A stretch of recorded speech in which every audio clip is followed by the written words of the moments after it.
good afternoon, good morning, and good evening to people joining from different parts of the world. You're here today for the session, What Does Trust-Based Grant Making Look Like? As we all know, this is Development and Climate Days. We are doing it online, part online this year, and we'll also be having an in-person event reception during the COP30 in Belém, but this is the online session. The whole intent is to be more inclusive and engage a lot of people who otherwise would not have access to the in-person event. The session is organized by IID and Comuá Network. I am Rosie Josie, and I am a climate finance researcher at IIED, and I'm one of the hosts for this session today. And we have Comuá Network as one of the session hosts. We have Google here, who would be co-facilitating the session with me. And we have interesting speakers who would be sharing their experiences about what does trust-based grant making actually mean based on their experiences. So we know that the climate finance landscape is broken in many fundamental ways. We should be really honest about where we are, and we know it's broken. There's a lot of promises being made about billions of dollars commitment to the local communities for the climate action, but the reality is really starking. It's really different. The very people on the front lines of the climate crisis do not really get access to the funding. And more so, when it comes with a lot of requirements. They do not really have any power in terms of deciding how to make decisions for themselves, how to prioritize the adaptation actions for the communities, for what matters most to them. So this session aims to look into the core values of trust-based grant giving, especially learning from the different grassroots organizations who have been implementing these successfully, building mechanisms grounded on mutual accountability.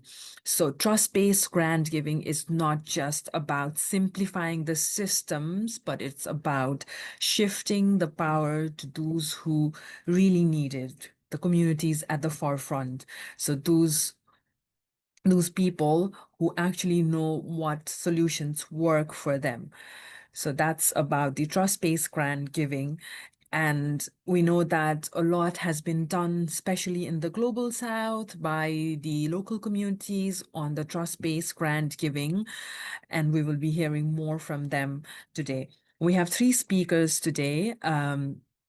Vanita Suneja, who is program lead at Water Justice Fund in Simavi.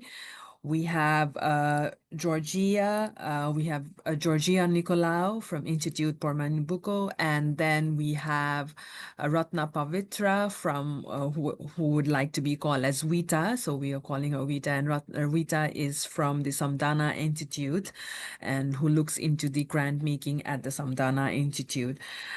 So that's about a very brief scene setting for the session today. But before we move on to hearing from different speakers, we have a short Mentimeter poll where we want to understand what trust-based grant giving mean to different people. It could mean different things to different people, shifting power, simplifying systems, and all that. So what does it actually mean to you? We would like to hear and know more about what does it mean to you. So we would be posting up a link to the Mentimeter poll. May I ask Google to put up the link for the Menti? Already on the chat. Just put it Right. so you can share your thoughts about what does it truly mean to you, trust-based grant giving. More thoughts coming on shifting power, transparency, flexibility, more direct impact, sharing control. Interesting. Let's keep our thoughts coming in. You can pop in as many thoughts as you want. It's really difficult to define trust-based grant giving. We know that. And it's definitely not defined by a word. So please keep it coming.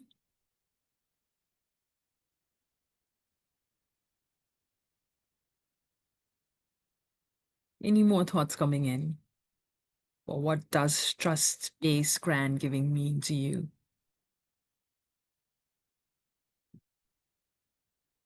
Good. Interesting things. Flexibility is the key. Inclusion, yes. Agile, right? Okay. Relationship, yes.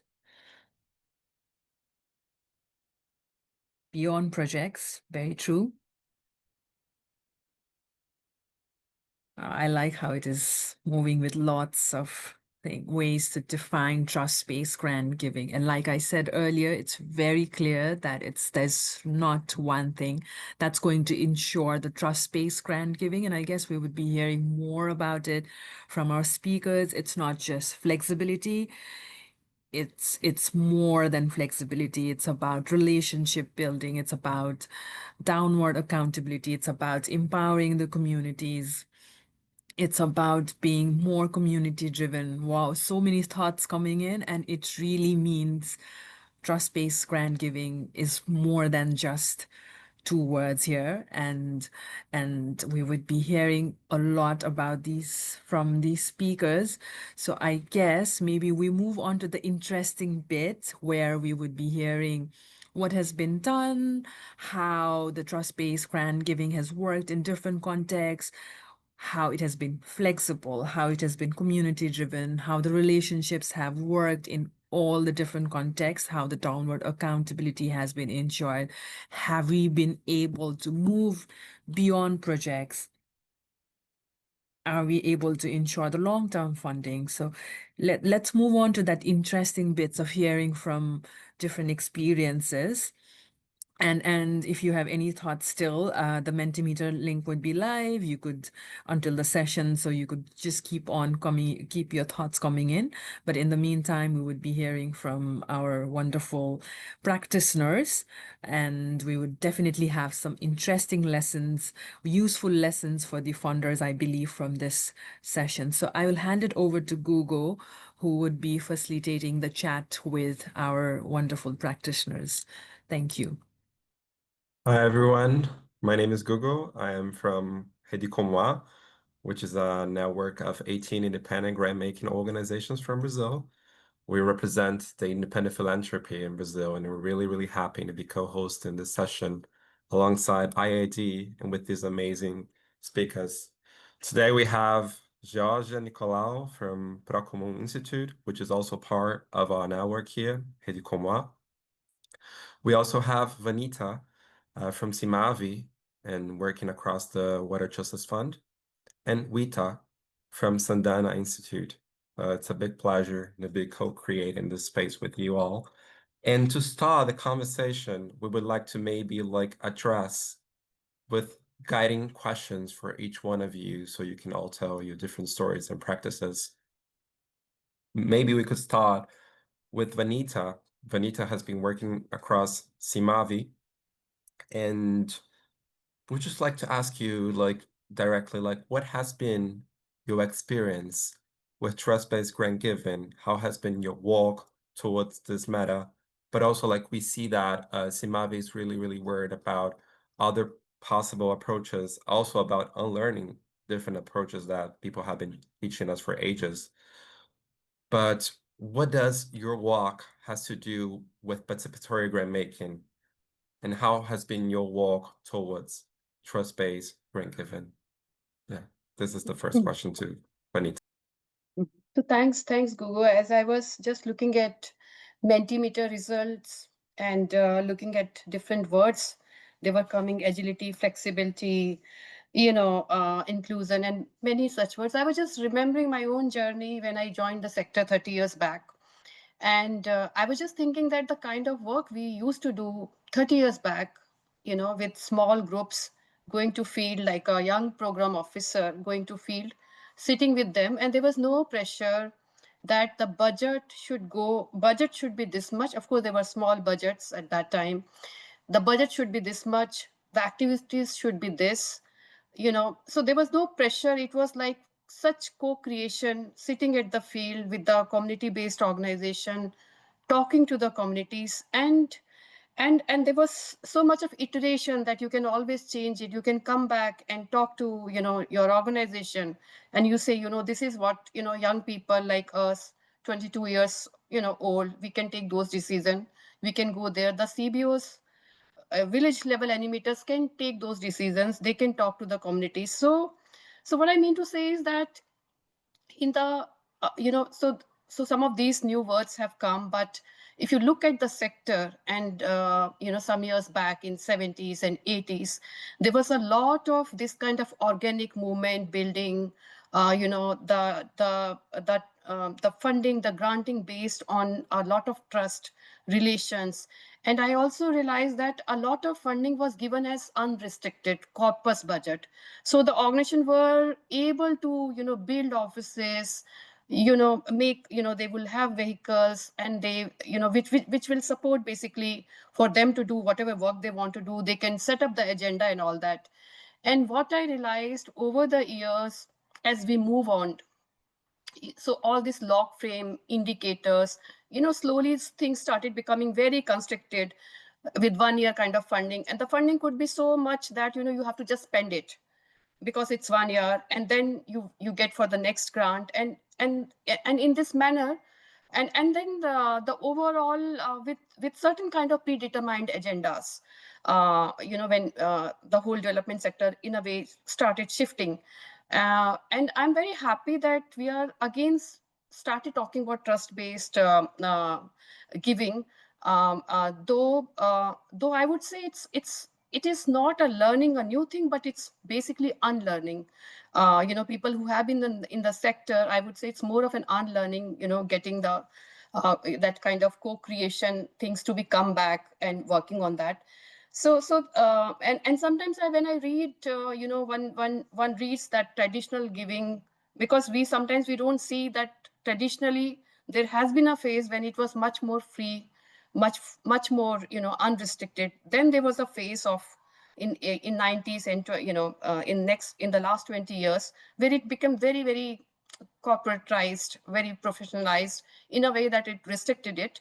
But anyways, in terms of our own experience, where we have put this water justice fund, we are doing the same attempt.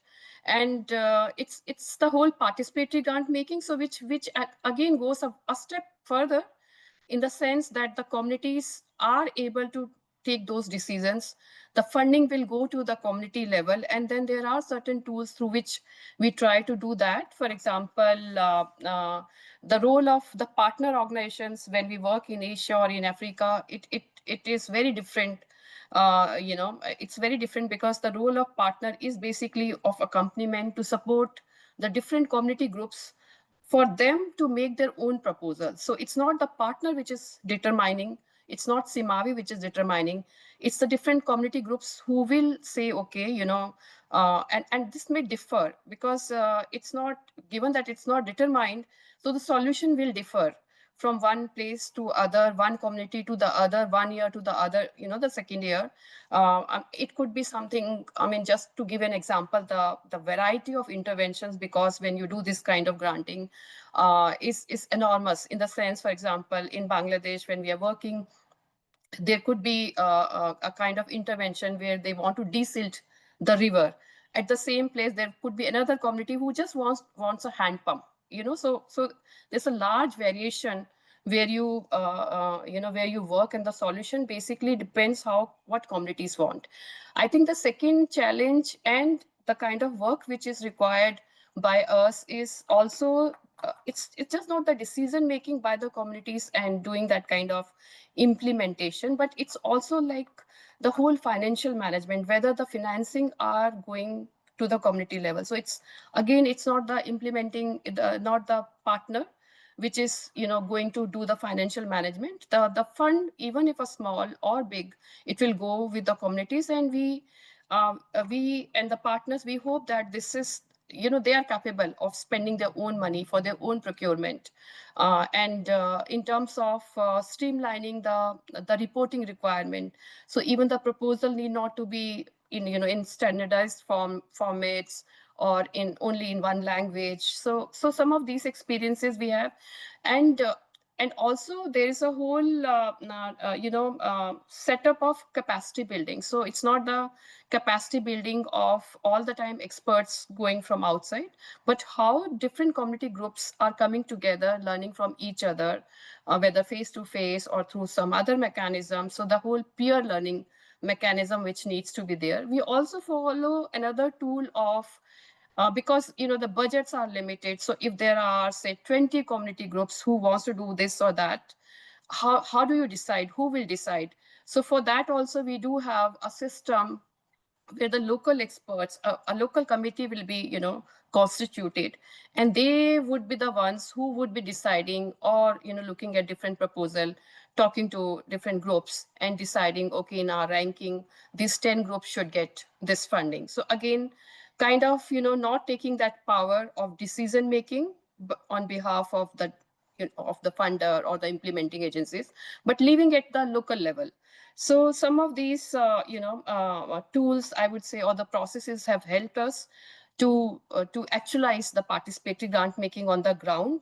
And I would be happy if there are further, queries to talk about it, Google. And thanks.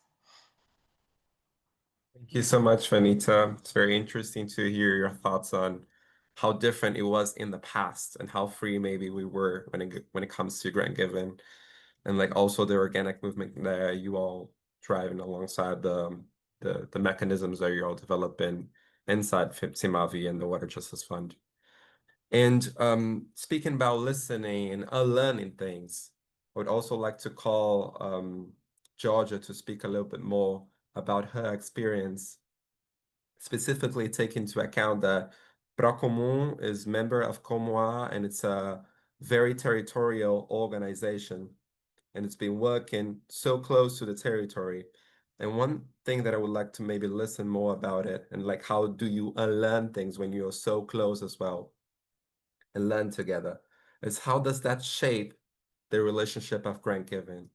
When you're so close to the territory and working with the communities, what does it change being so close? And specifically, we've been seeing that Procomum is also being worried about agendas that are not so funded right now. They're maybe underfunded, even though they're crucial, they're not so trendy. And like what does that imply to the idea of trust-based grant giving when we have this kind of action into funding? Georgia. Thank you. Thank you, Google. Thank you, everybody. Hello. Good morning for me. Good afternoon. So Procomum is not originally a grant giving organization, right? So the way we build ourselves is that we are fundamentally based on the idea of the commons. So for us, commons is a political practice and also a lens for which we see the world, and a place where it's equidistant from the state or the market, and it's the place where we sustain our lives, right? So the relationships that sustains our life, the fundamental care that we all have to give and take to be able to be alive, and to build the commons. Trust is not a minimal thing; it's the main one, right? So trust is something that first of all, it's an infrastructure that has to be practiced, that has to be reviewed, that is fundamentally relational. I cannot give a definition of trust because it's relation to somebody else. It's a relationship, right? And the way we define our methodology, so we create the methodology of Procomum, is like the first step is the demand for the commons, right? We work with the concept of citizen innovation. So people, the majority of the people, let's say, are off capitalism, right? They are sustaining their lives with everything else, but not money as in profit making. So these people, they are sustaining and creating their lives on an everyday basis using their creativity, their bonds, they care for each other and their communities, and they are inventing solutions every day. This is citizen innovation. This is what we call citizen innovation. The everyday people, they are creating their solutions despite the state, despite the market. And that's when the state is not killing them, as we just saw in Brazil happening. So the demand for the commons is our first step, and this is how and when you say, oh, you're funding things that are off trending, it's because we are not trending on the philanthropy side. We are working with the people, and they are the ones who are looking at the demands, right?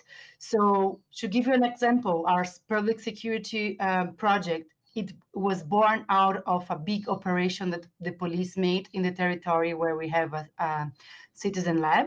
So Procomum has a big cultural center, a citizen lab, in the region, coastal region of Brazil, the port region of southeast Brazil.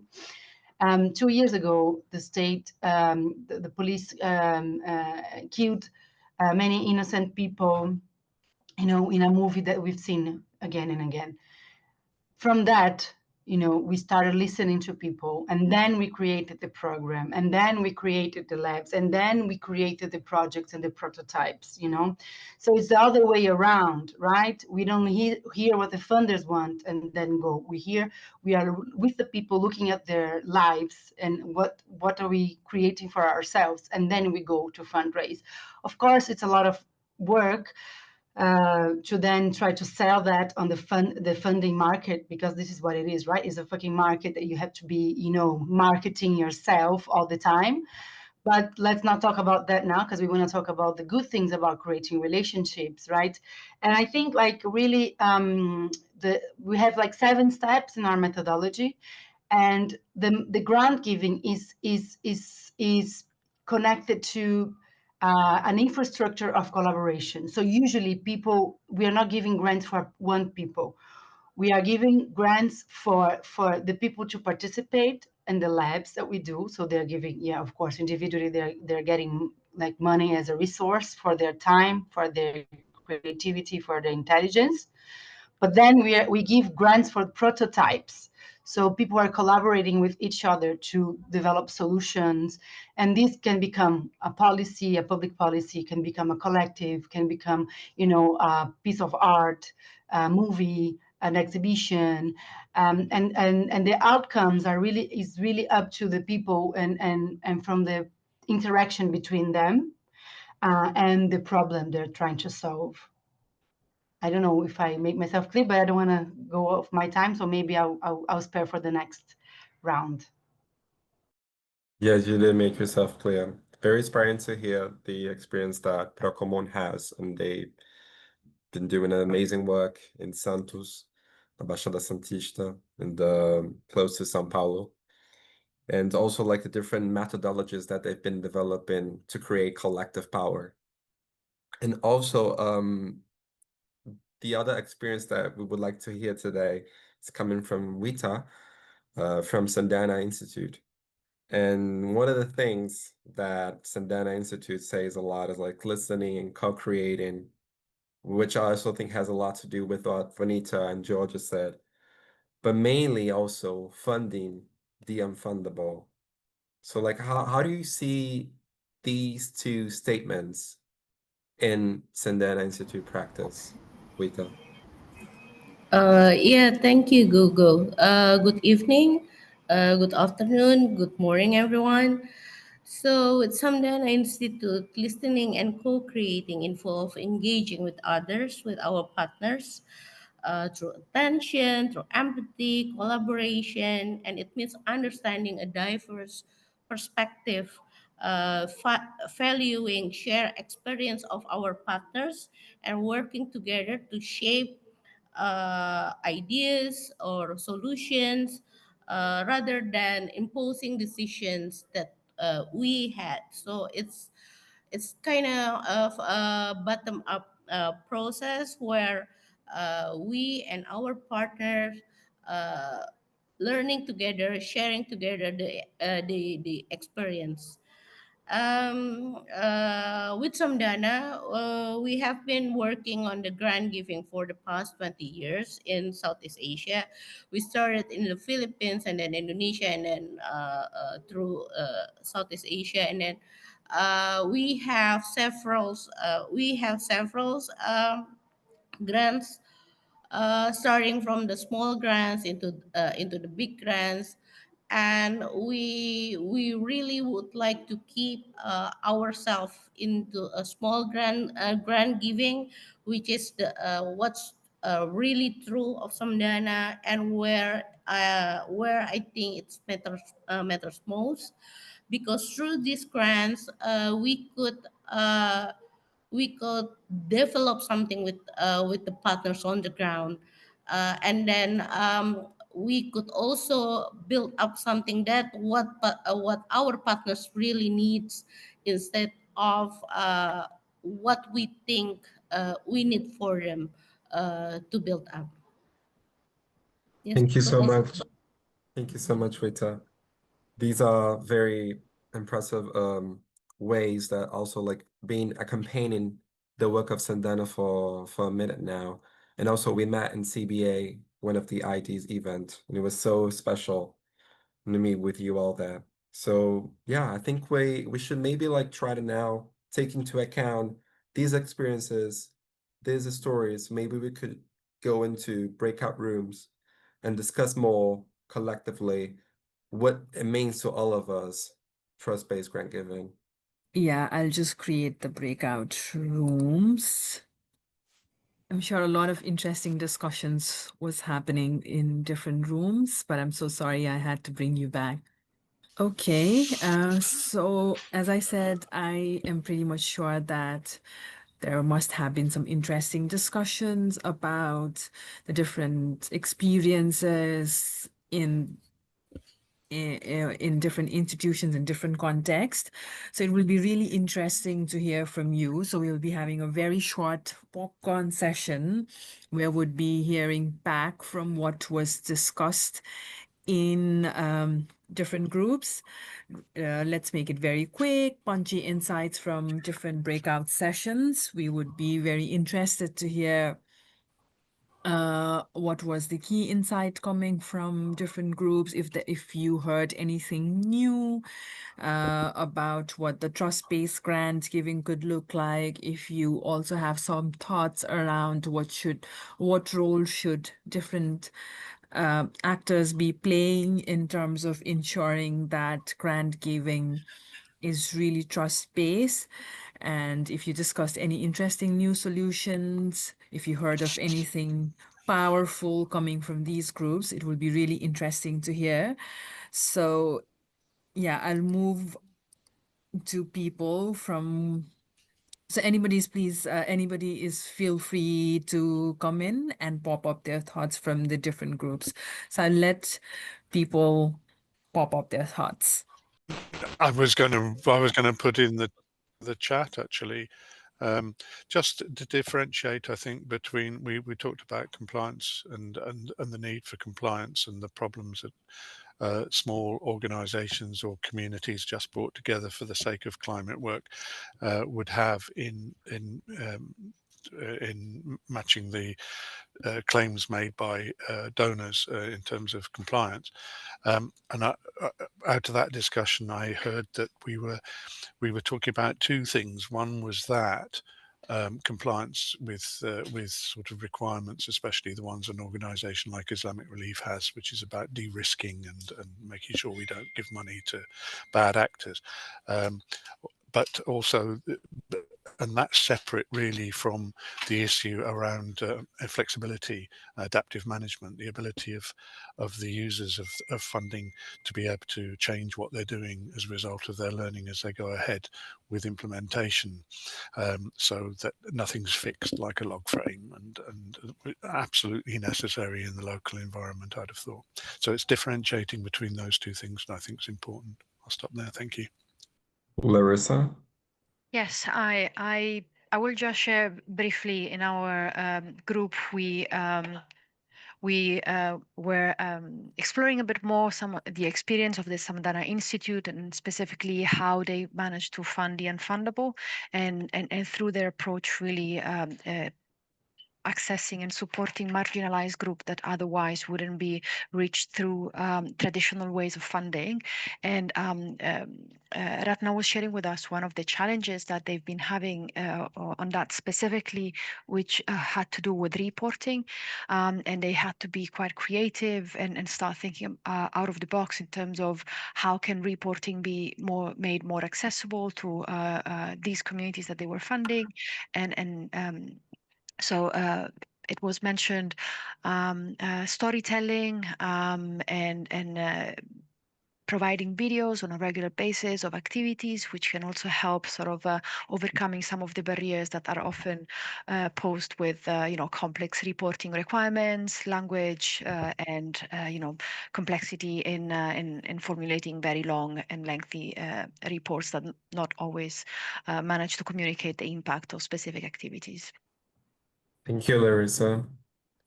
Yeah, so I feel like I was in the same breakout room as Jamie, and it was very we talked a lot about compliance, but also like how do we actually also shift the compliance rules as well, because take into account the current infrastructure that we have for funding, how do we also move forward the compliance thing, right?